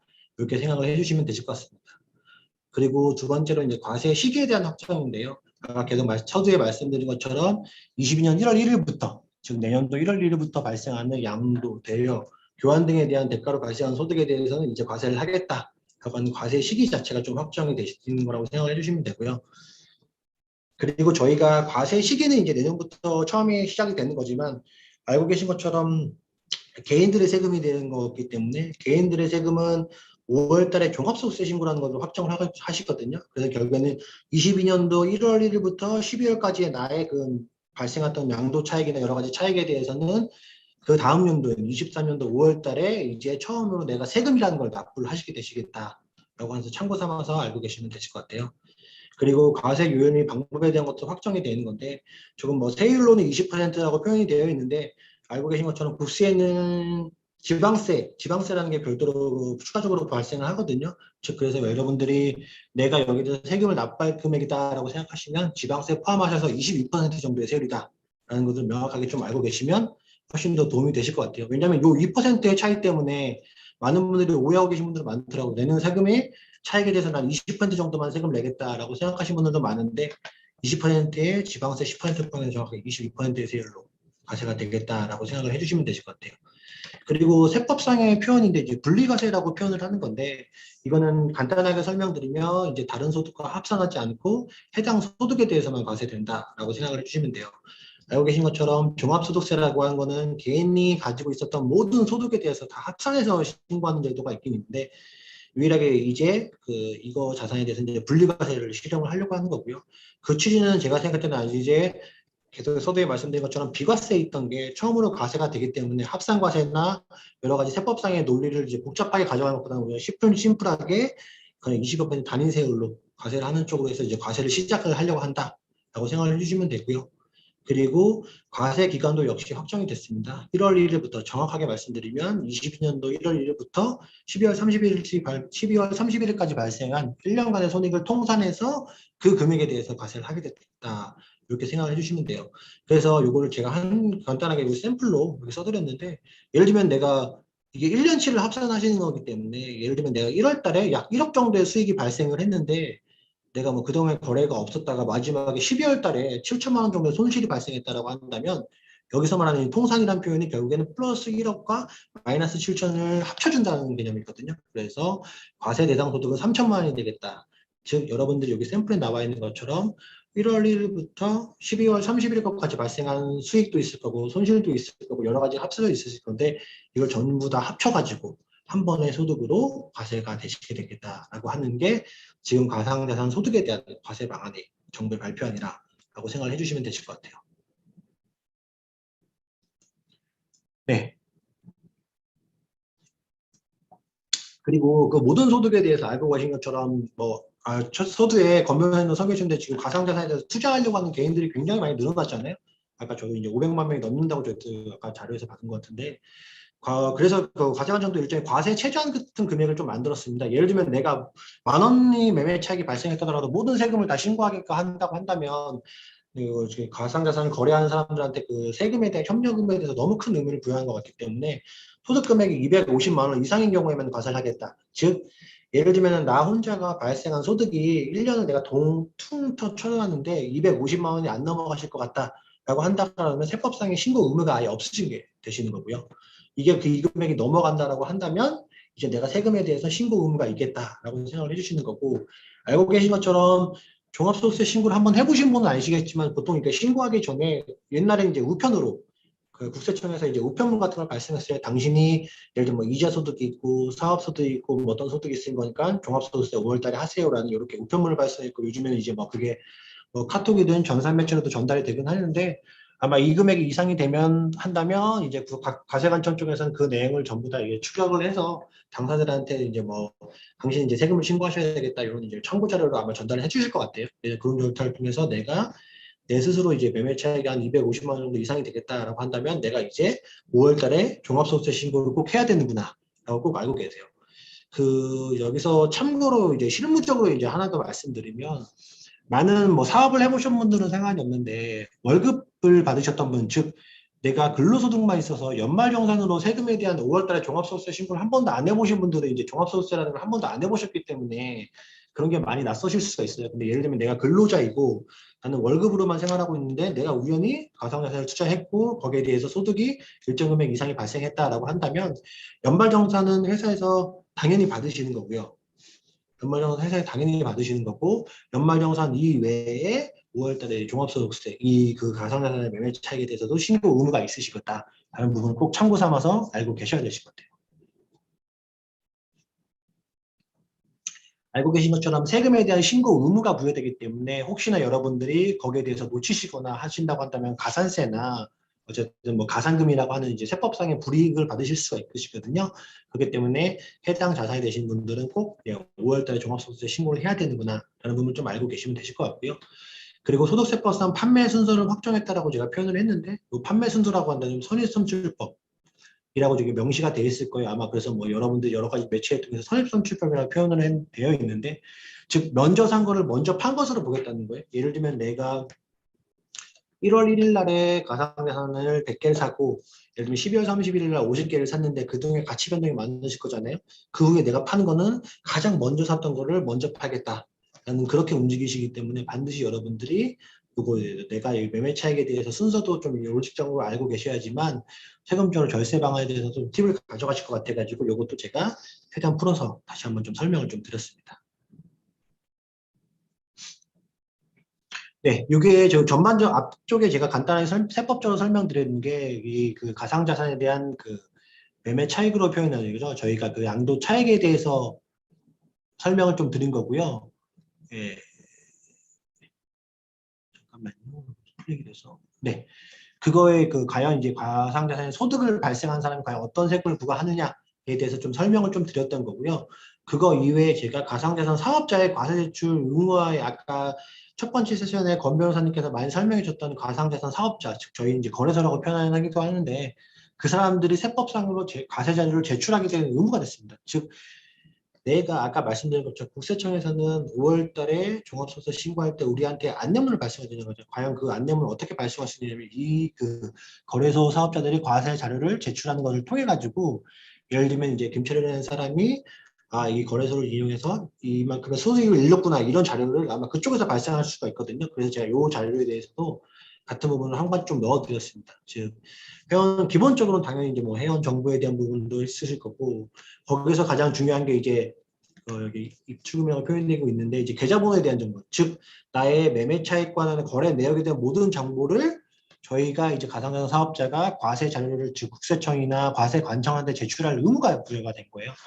제출 주기는 뭐 분기별, 연도별 제출이라고 명시가 되어 있긴 하겠지만 어찌됐든 말씀드린 것처럼 과세관청에서 원하는 자료를 가상자산 사업자를 통해서 얻을 수 있다는 개념인 거고, 즉 이거는 내가 거기에 대해서 아무리 나 스스로 뭐 이거는 숨기고 싶다, 이거는 뭐 드러내고 싶지 않다라고 하더라도 이 거래 내역에 대한 건 모두 다 과세관청으로 옮기시기 때문에 그냥 단순하게 내가 이거 모르겠지라는 이렇게 단순한 생각보다는 정확하게 좀 절세 포인트로 해서 세금을 좀 준비를 하시는 게 훨씬 더 타당할 거고요. 그리고 이게 과세자료 제출이 의무화가 되시면서 아까 말씀드린 것처럼 과세관청 쪽에서 원하는 자료에 대해서 언제든지 이제 과세자료로 활용이 될 수가 있겠다. 좀 말씀을 좀 드릴 수가 있을 것 같습니다. 이게 그래서 가상자산 사업자라고 표현을 했는데 제가 그냥 계속 말씀드리는 건 편하게 이제 거래소라고 말하는데 거래소에 이제 과세자료를 제출하기 때문에 우리의 거래 내역, 즉 예를 들면 각각 개인이 얼마 금액을 샀고 얼마 금액을 팔았고에 대한 내역에 대해서 충분히 다 확인할 수가 있다는 거고요. 그게 즉 우리한테는 나의 모든 과세 자료가 국세청으로 알게 될 수밖에 없겠구나라는 부분에 좀 설명을 좀 드릴 수가 있을 것 같아요. 네, 그러면 중요하게 이제 앞서는 제가 이론적인 베이스에 대해서 간단하게 좀 설명을 드린 거고요. 그렇다면 과연 이제 과세관청과 어느 부분, 즉 세무서와 내가 이 세금 신고에 대해서 어느 부분이 좀 많이 이슈가 될 것인가라고 생각을 했었을 때 제가 봤을 때는 예상할 수 있는 크게 세 가지 부분입니다. 첫 번째는 취득 가액에 대한 이슈인 거죠. 말씀드린 것처럼 아까 처음에 제가 표현해드린 것처럼 얼마를 팔았고에 대한 자료는 앞으로 22년도 1월 1일 0시 이후로 보면은 이게 그 거래소에서 과세가처럼 자료되기 때문에 예를 들면 내가 10,000원에 팔았는지 10만 원에 팔았는지 100만 원에 팔았는지는 다 알 수밖에 없어요. 근데 과연 이제 그러면 10만 원이나 100만 원에 판 이 가상자산을 과연 내가 얼마에 샀는가가 세무서랑 가장 큰 이슈가 되실 수밖에 없어요. 그리고 이게 과세관청 생각에서도 가장 큰 이슈 부분이 될 수밖에 없겠구나라고 생각을 하시기 때문에 이거를 뭐 의제 취득가액이라고 표현돼 세법상으로 이제 복잡한 표현인 거 여러분이 생각하기에는 그냥 21일 22년도 1월 1일 0시 기준, 즉 어쨌든 당신이 이거를 19년도에 샀든 18년도에 샀든 20년도에 샀든 21년도에 샀든 그런 거 다 난 모르겠고 22년도 1월 1일 기준으로 이 코인의 취득 금액을 그냥 세법적으로 매겨버리게 돼. 간단하게 설명드리면 다시 한번 제가 풀어서 설명드리면 예를 들면 내가 이 코인을 3년 정도 전에 내가 이거를 뭐 한 코인당 예를 들면 뭐 100만 원에 샀다라고 하는데 이게 내가 22년도 1월 1일 이익을 팔 때 내가 된다고 한다면 이거 가지고 있는 코인의 가격을 내가 실제 산 가격이 아니라 아까 말씀드린 것처럼 취득가액 그걸 그냥 의제를 해버려가지고 내 금액을 내서 거기에 대해서 그냥 세법상의 여러 가지 아까 설명드린 여기 위에 설명드린 것처럼 고시된 사업자의 사업장에서 거래된 가상자산이나 아니면 뭐 평균액 아니면 고시하는 금액 여러 가지 어쨌든 세 가지 과정의 기준으로 이 금액을 얼마로 산 걸로 그냥 보겠다라고 하는 게 가장 핵심적인 부분일 거예요. 근데 일괄적으로 말씀드린 것처럼 내가 모든 코인에서 다 이렇게 되는 게 아니라 내가 취득가액을 설명할 수 있는 것, 즉 내가 이 코인을 얼마로 샀는지에 대해서 내가 입증하고 이 코인을 얼마로 샀는지에 대해서 확인할 수 있는 경우가 걔는 그 금액을 인정을 하는 거고 그러지 않는 경우에 대해서는 취득가액에 대한 거를 그냥 의제를 취득을 해버리겠다라고 하는 게 지금 국세청 과세관청의 과세의 큰 로직이라고 생각을 해주시면 되실 것 같아요. 그래서 아마 취득가액에 대한 이슈가 굉장히 많을 거고 제가 마지막에도 설명을 드리겠지만 세법적이라고 하는 모든 법률이 그렇겠지만 이게 저희가 생각할 때는 이게 하나씩 실제 사례가 나뉘면서 뭔가가 더 이론적인 부분도 확정이 될 거거든요. 지금 현재는 이제 이렇게 하겠다라는 법률상의 문구 몇 개지만 나와 있는 거고 아마 이건 취득가액에 대한 건 세무적으로나 실무적으로 가장 큰 이슈가 되실 수밖에 없으실 거고 여기서 나와 있는 것들 중에서도 과연 어떤 것들이 나한테 유리한 건가에 대해서는 여러분들이 한번 체크하고 점검을 해보시는 게 굉장히 중요하실 것 같아요.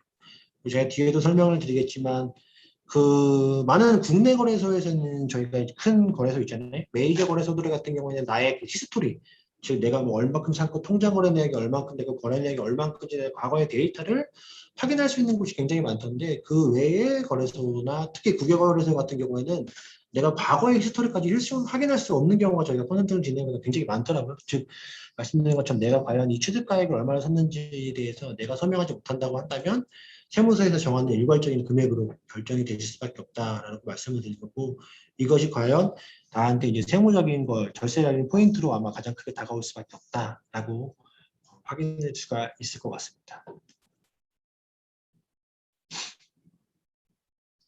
네, 그리고 첫 번째는 이제 그 과연 이제 취득가액을 얼마로 볼 것인가에 대해서 설명을 드린 거고요. 두 번째는 이제 과세 대상, 즉 양도, 매매, 교환, 대여 등의 대가에 대해서 이제 과세를 하겠다고 하는데 과연 내가 여기서 말씀드린 것처럼 양도라는 거는 그 굉장히 단순한 거예요. 즉 내가 거래소를 통해서 10,000원에 샀던 거에 대해서 20,000원에 판다, 100만 원에 샀던 걸 200만 원에 판다라고 하는 거는 양도라는 거는 대금이 들어오고 거래 내역이 희석이 되기 때문에 워낙 명시가 되거나 확인할 수 있는 금액이지만 제가 봤을 때 실무적으로 이제 교환과 대여 같은 경우에는 실무적으로 좀 이슈가 되실 수밖에 없다라고 말씀 좀 드릴 수가 있을 것 같고요. 그게 왜 이슈가 될 수밖에 없는 게 저희가 실제로 컨설팅을 많이 진행해 보니까 크게 상황이 세 가지로 많이 바뀌시더라고요. 첫 번째는 제가 상황을 아예 샘플로 좀 써드렸는데 실제 투자자는 두 사람이었지만 최초 투자할 당시 즉 거래소에서 내가 가상화폐에 투자할 당시의 계정들이 아까 처음에는 뭐 여러 가지 이슈 때서 아직 계정 개설이 안 되실 수도 있었을 거고 거꾸로 따지면 내가 그냥 개설된 거를 통해 가지고 거래를 하신 분들이 굉장히 많잖아요. 즉 실제 투자자는 두 사람이지만 내가 한 사람의 계정을 사용을 한 경우에는 그게 22년도 1월 1일 이유가 된다고 한다면 과연 이게 계정을 그 계정의 이름인 사람과 실제 투자자가 다르거든요. 그러니까 형식과 실질이 다를 수밖에 없기 때문에 과연 이거를 누구의 소득으로 볼 것인가. 거꾸로 따지면은 빌려준 사람과 것들은 양도나 교환이나 대여를 볼 수 있지 않을 것인가. 이러한 것들이 세무적으로 큰 이슈가 될 것으로 저희도 예상이 돼요. 그래서 많은 분들이 지금 여기에 대해서 준비를 좀 많이 하고 계시는 거고 제가 생각해도 과연 이게 말씀드린 것처럼 계정이라는 것, 즉 형식상으로는 A라는 단 한 사람의 명의로 할 수밖에 없었지만 실질은 A가 아닌 A와 B와 같이 사용을 한다고 한다면 이거를 22년도 1월 1일 이후부터는 이거에 대한 부분이 교통정리나 이게 세법상으로 명확하게 정리가 되어 있지 않다라고 한다면 이게 하나씩 모든 게 다 과세관청과의 과세 이슈로 세무적인 리스크로 여러분들이 다가오실 수가 있어요. 그래서 그런 부분을 좀 체크하실 필요가 있으시겠다라고 좀 말씀드리고 싶고요. 두 번째는 이제 그 실제 이것도 약간 그 말씀하신 교환과 대여 부분이 있으실 건데 실제 아들이고 있는 가상자산 중에 일부를 부모님이 가지고 계시는 거예요. 과연 이 일부를 다시 돌려주거나 이랬을 때는 과연 내가 서로 간의 교환에 의한 대가인 건데 여기에 대해서 세금을 내야 되는가라는 부분이 좀 이슈가 되실 수가 있어요. 즉 계속 말씀드리지만 매매라는 것들은 내가 금전이란 대가를 취득하고 코인이라는 것을 매매를 했기 때문에 내 안에 돈이 들어온 거잖아요. 그렇기 때문에 당연히 서로 간에서 매매라는 게 이루어졌기 때문에 세금을 내야 된다라고 많은 분들이 좀 인지를 하고 계신데 거꾸로 내가 가지고 있는 아들이 가지고 있는 코인과 부모님이 가지고 있는 코인은 서로 간에 교환만 했었을 뿐인데 과연 여기에 대해서도 세금을 내야 되는가라는 부분이 많은 분들이 좀 오해를 하고 계시더라고요. 그래서 과세 대상에 제가 이렇게 좀 빨간 걸로 좀 명시를 해드렸거든요. 교환과 대여에 대한 대가도 그 과세 대상이 되실 수가 있다라는 부분을 좀 생각을 해주셔야 돼요. 그래서 많은 분들이 오해하고 계신 게 아니 교환으로 인한 건 나는 이제 현금, 즉 내가 뭐 현금적인 소득이 발생한 건 아닌 건데 내가 여기서 세금을 내야 되느냐라는 부분 좀 오해하고 계신데 아까 말씀드린 것처럼 양도 매매 이외에 교환과 대여도 과세 대상으로 포함하겠다고 이제 과세관청에서 명시를 하셨기 때문에 추후로 이런 교환에 대한 부분이 있으신 경우에는 세금을 내야 되는 부분이 있으시겠다. 이런 부분도 반드시 좀 체크를 해보셔야 될 부분이 있습니다. 네. 마지막으로 실제로 이러시는 분들도 많더라고요. 실제 대금을 지급한 사람은 A이고 이를 운영한 사람은 B인데 말씀드린 것처럼 과연 제 대금을 지급한 사람과 운영자, 즉 운영자가 약간 명의자이실 수 있잖아요. 즉 B라는 사람의 계정을 통해서 B가 이 투자자의 도움을 받아서 본인의 계정을 통해 가지고 이거에 대해서 매매 차익에 대해서 거기에 대해서 소득이 발생한 거에 대한 건데 과연 이거를 세금을 납부해야 될까? B가 본인이 운영을 하면서 당연히 뭐 100만 원 샀던 코인이 200만 원 된다면 100만 원 세금을 내야 되는 건 당연한 건데 과연 이제 투자를 지급한 사람이 여기에 대한 대가를 지급할 때는 거기에 대한 과세 이슈가 과연 없겠는가라는 부분도 세법적으로는 큰 리스크가 다가올 수 있어요. 저희가 오늘 세션에서 설명드린 부분은 그 가상자산의 양도 차익, 즉 앞으로 과세가 될 이제 그 과연 매매 차익에 대한 부분 세금 이슈지만 이거 외에 상증세법도 이제 상증세법도 상속재산가액이나 증여재산가액의 이 가상자산의 범위를 포함을 했거든요. 즉 이 얘기가 뭐냐면 우리가 소득세, 즉 기타 소득으로 우리가 과세된다고 알고 있던 소득세 부분 이외에 이게 증여와 상속에 대한 이슈도 충분히가 있으실 수가 있기 때문에 여기에 대한 것도 명확하게 준비를 해 가실 필요가 있으실 거예요. 즉 이제 과세관청 쪽에서는 소득에 대한 세금도 부과하는 것뿐만이 아니라 상속과 증여에 대한 부분도 충분히가 과세가 되는 부분도 있으시기 때문에 거기에 대한 부분도 충분히 좀 준비를 하셔가지고 과세관청과의 이 이슈에 대한 리스크에 대해서 많은 부분을 좀 준비를 하실 필요가 좀 있으시겠다라고 생각을 해주시면 될 것 같아요. 이게 실무적으로 상속에 대한 이슈가 발생을 하신다고 한다면 뭐 이게 상속이라는 게 어쨌든 갑자기 어떻게 발생한 사건일 수도 있고 상속이 즉 어느 분이 갑자기 돌아가시는 일을 저희가 이제 세법상으로 상속이라고 표현을 하는 건데 말씀드린 것처럼 이제 그 많은 부분이 뭐 어떤 부분이 이제 그 지병을 앓고 계시거나 이러셔서 그 이게 좀 어느 정도 예견됐던 발생하셨던 분들은 그나마 이제 상속세에 대한 세금적인 리스크를 많이 준비할 수가 있는데 이게 어느 날 갑자기 예기치도 않게 발생하신 분들에 대해서는 이게 엄청나게 큰 물론 갑자기 이 사건으로 인해서 여러 간의 뭐 개인적인 뭐 그런 부분도 있으실 수 있겠지만 그거 이외에도 상속세, 세금적으로도 큰 이슈가 있으실 수 있어요. 왜냐하면 아버님의 재산에 대해서 어머니나 자녀들에 대해서 전혀 관리를 하고 있지 않았는데 갑자기 아버님한테 어떤 사건이 발생을 한 경우, 사고가 발생한 경우에는 전혀 이 자산력이나 어떤 흐름에 대해서 전혀 알지 못하고 있었던 배우자분들, 자녀분들한테는 이게 뭐 엄청나게 큰 리스크가 가능할 수가 있으신 거고 이게 상속을 받는 사람들도 모르고 있었던 피상속인의 자산에 대해서는 정보의 범위가 훨씬 더 넓은 과세관청 쪽에서 충분히 과세가 될 수 있어요. 그래서 이거를 만약에 예를 들면 나도 이제 말씀하신 것처럼 만약에 예를 들면 아버님께서 가상자산을 통해서 가상자산을 예를 들면 가지고 계셨는데 이거는 뭐 갑자기 어느 아버님께서 어떤 사고가 발생하셨고 여기에 대해서도 우리도 전혀 알지도 못하고 있었기 때문에 그 코인에 대해서 우리가 실질적으로 찾아온 것도 아닌 건데 과세관청이 이게 나중에 나중에 돌아가신 분 명의로 이게 있었구나라는 걸 알게 된 순간 세금에 대해서는 부과가 됐을 수가 있거든요. 아까 말씀드린 것처럼 세금이 부과가 된다라고 하는 거는 세금에 대한 신고 기한이 지났기 때문에 거기에 대한 가산금에 대한 페널티도 충분히 받으실 수가 있기 때문에 말씀드린 것처럼 이게 상속과 증여에 대한 부분도 어느 정도는 저희에 대해서는 뭐 파악을 하거나 어느 정도 대비를 좀 하고 계셔야 된다라는 부분은 좀 알고는 계셔야 될 것 같아서 제가 그 부분에 대해서도 같이 좀 설명을 좀 드렸습니다. 그래서 세무적으로 이제 가장 많은 분들이 궁금해하시고 물어보신 것들 가장 큰 게 내가 그렇다고 한다면 과연 국외 거래소를 이용하는 경우에는 과연 과세관청에서 여기에 대해서 알 수 있을까에 대한 질문을 엄청나게 저희한테도 많이 해주시거든요. 그래서 이거는 뭐 제가 공식적으로는 어떻게 말씀드릴 수는 있는 부분은 아니지만 제 개인적인 사견으로는 이거는 국외 거래소를 통해서 발생하는 매매 양도 차익이거나 하는 차익에 대한 거는 과세관청에서 알기는 힘들겠지만 해당 자금이 국내로 유입되는 경우에는 바로 과세관청에서 확인하실 수가 있습니다. 즉 내가 국외 거래소를 통해서 발생한 양도 차익을 통해서라도 국내에 있는 부동산을 취득하시려고 하는데 이 자금을 다시 가지고 오시려는 분도 굉장히 많으시거든요.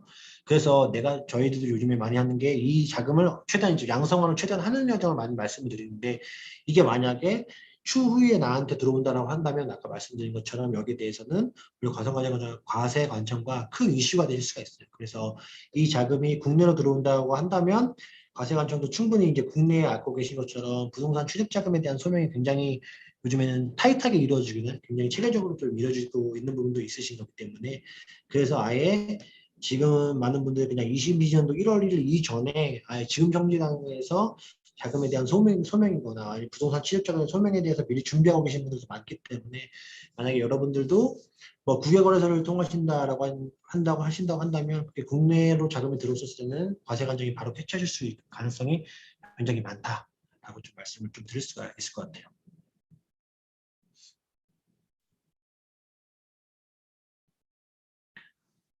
네, 이거는 아까 말씀드린 거에 추가적인 보충 설명이거든요. 과거에 대한 자금 흐름을 확인할 수 없는 경우가 굉장히 많지만 여기에 대한 입증 책임인 납세자에게 있기 때문에 오히려 과세관청과 큰 이슈가 발생할 수 있어요. 이건 뭐 편하게 설명드리면 부동산 취득 자금에 대해서도 뭐 써보신 분들 있으시겠지만 결국에는 내가 10억짜리 부동산을 썼는데 이 돈이 어디서 났어라는 거를 내가 쓰는 거거든요. 그리고 이 돈이 쓴 금액에 대한 입증 책임은 나한테 있어요. 즉 예를 들면 내가 예금 10억 예를 들면 뭐 10억짜리 부동산을 사는데 예금 3억 그럼 예금 3억이 실제로 어디서 왔는지에 대한 입증도 내가 해야 되고 대출 5억이 어떻게 실행되지에 대한 입증도 책임도 다 나한테 있거든요. 말씀드린 것처럼 서두에 설명드린 것처럼 국외거래소를 위한 경우는 과거의 히스토리를 찾을 수가 없으신 경우가 굉장히 많아요. 그래서 이거를 과세가 개시되는 연도에 국내에 이제 과세권으로 들어오신다고 한다면 오히려 내가 여기에 대해서 입증을 해야 되는데 입증하지 못한다고 한다면 그것도 역시도 큰 세무적인 거나 리스크로 다가올 수가 있기 때문에 이런 부분도 좀 대비를 하실 필요가 있으시겠다. 이런 취지로 제가 마지막으로 좀 보충해서 설명을 좀 드렸습니다. 네, 앞서 논의적으로 저희가 설명드린 부분에 대한 거거든요. 저희 실제적으로는 뭐 지금 양도소득세라는 부동산에 대한 세금은 벌써 과세가 된 지 몇십 년이 지나도 지금도 계속 과세관청과 납세자 사이에 엄청나게 많은 쟁점이 발생을 하고 있는 거거든요. 당연히 그거 외에 내년도에 첫 해가 과세가 되는 가상자산에 대해서는 아마 이후엔 수없이 실무사를 통해서 과세관청도 여기서 법원에 판례가 나올 거고 과세관청도 여기서 예규가 나올 거고 예규나 판례를 통해서 저희들도 이걸 이렇게 해석하는구나 이게 맞겠구나라는 이렇게 논리가 어느 정도 정립이 될 것 같아요. 그래서 초창기에는 아까 말씀드린 것처럼 과세관청도 여기를 위한 최대한 데이터를 만드는 데 초점을 맞출 거고 저희들도 초창기에 이게 과세가 되기 이전에 쟁점이 되기 이전에 과연 이 데이터를 얼마나 양성화할 수가 있는 거가 서로 간에 큰 이슈가 되실 수가 있을 것 같아요. 결국에 그래서 핵심적인 쟁점은 결국엔 딱 세 가지라고 말씀드릴 수가 있을 것 같습니다. 첫째는 과연 이제 누구의 소득인 거냐. 아까 제가 실제 상황별로 케이스별로 세 가지를 말씀드렸잖아요. 실질적 소득자, 실질적 귀속의 소득자와 명의상 소유자가 서로 다른 경우에는 과연 이걸 누가 세금을 내야 될 것인가. 그리고 누가 세금을 낸다 한다면 그거 이외에 증여와 관련된 이슈는 또 다른 게 발생하지 않을 것인가. 라는 부분이 가장 첫 번째 세무적인 이슈인 거고요. 두 번째는 과연 과세 대상을 어디까지 들어볼 것인가. 아까 말씀드린 것처럼 교환 및 대여 그리고 그거 이외에 과연 내가 이거에 대해서 뭐 말씀드린 것처럼 어떻게 받고 있는가, 해외 거래소는 어디까지 하실거나 과세 대상이 과연 어디까지인 것인가가 두 번째 중요한 이슈가 되실 수가 있고요. 세 번째는 과연 이제 첫 번째, 두 번째가 명확해진다고 한다면 과연 이제 얼마만큼 벌었는가, 즉 아까 말씀드린 것처럼 취득가액에 대해서 과연 내가 여기에 대해서 이거를 200만 원으로 파는 건 맞는데 과연 200만 원에 대한 거를 얼마만큼 샀는지가 가장 쟁점이 되실 거예요. 제가 계속 말씀드리지만 세금이라는 거는 그 주식처럼 매매 금액의 일정 부분만씩 발생하는 게 아닙니다. 즉 내가 얼마에 산 거를 얼마에 팔았기 때문에 내가 얼마큼 남았다. 여기에 대해서 세금이 내는 거거든요. 그러니까 얼마를 판지는 아까 말씀드린 것처럼 명확하게 객관적으로 다 드러나는 정보이기 때문에 내가 얼마를 샀는 거에 대한 이슈가 어떻게 따지 입증하에 따라서 나의 그 세금을 내야 될 그 대상자가 아예 달라지실 수가 있어요. 그래서 최저가에 대한 입증 이슈가 크게 발생을 할 것 같아서 제가 여기에 대해서 좀 설명을 좀 드렸습니다. 제가 말씀드린 것처럼 이게 전체적으로 다시 정리하면서 다시 설명을 드리면 가상자산 과세가 내년도에 처음에 시행이 되면서 아까 처음에 서두에 말씀드린 것처럼 과세 관청과 많은 이슈가 되실 수가 있어요. 그래서 과연 이슈가 되는 것들에 대해서 내가 얼만큼 준비를 하고 절세 방안을 어떻게 좀 방안을 마련해 갈 것인가가 제가 봤을 때 가장 큰 과세 관청과의 쟁점이 되실 수가 있을 것 같고요. 아마 요게 말씀드린 것처럼 과세 여기에 대해서 뭐 특근법과 관련된 여러 가지 뭐 시행령과 세부적인 얘기도 발생한 것처럼 저희가 앞으로도 그 차인관 법률사무소와 같이 이런 세션과 이런 시간을 통해 가지고 지금 여기에서 이론적으로 설명드린 게 실무적으로 어떻게 이슈가 되고 있는 거고 그리고 추가적으로 이게 과세 관청과 어떤 부분이 좀 쟁점이 되는가에 대해서도 추가적으로 계속 이런 시간을 통해 가지고 여러분들한테 전달해 드리는 시간을 좀 갖는 걸로 하겠습니다. 예, 그래서 제가 준비한 내용은 좀 여기까지인 거고요. 여기서 저희가 30분까지 세션이어가지고 제가 한 5분 정도 남았거든요. 여기 대해서 혹시 질문이나 있으신 분들에 대해서는 말씀을 해주시면 좋으실 것 같고 아니라고 한다면 최종적인 여기 권리에 대해서 제가 권 변호사님한테 넘겨드리도록 하겠습니다. 세무사님께서 가상자산과 관련해서 발생할 수 있는 그 세무적인 이슈 전체적으로 정리해 주셨고요. 관련해서 그 질문이 있으신 분들은 지금 보니까 시간 관계상 저희에게 따로 연락을 주시면은 제가 모아서 개별적으로 또 회신 드리도록 하겠습니다. 전화 김윤장 변호사 또는 김천원 세무사님께 관련된 질문들은 제가 모아서 전달 드리도록 하겠습니다. 오늘 세미나는 코인데스크 코리아와 함께 했고요. 코인데스크 코리아에서 유튜브 채널 등을 연결해 주셨습니다. 다시 한번 감사의 말씀을 드리겠습니다.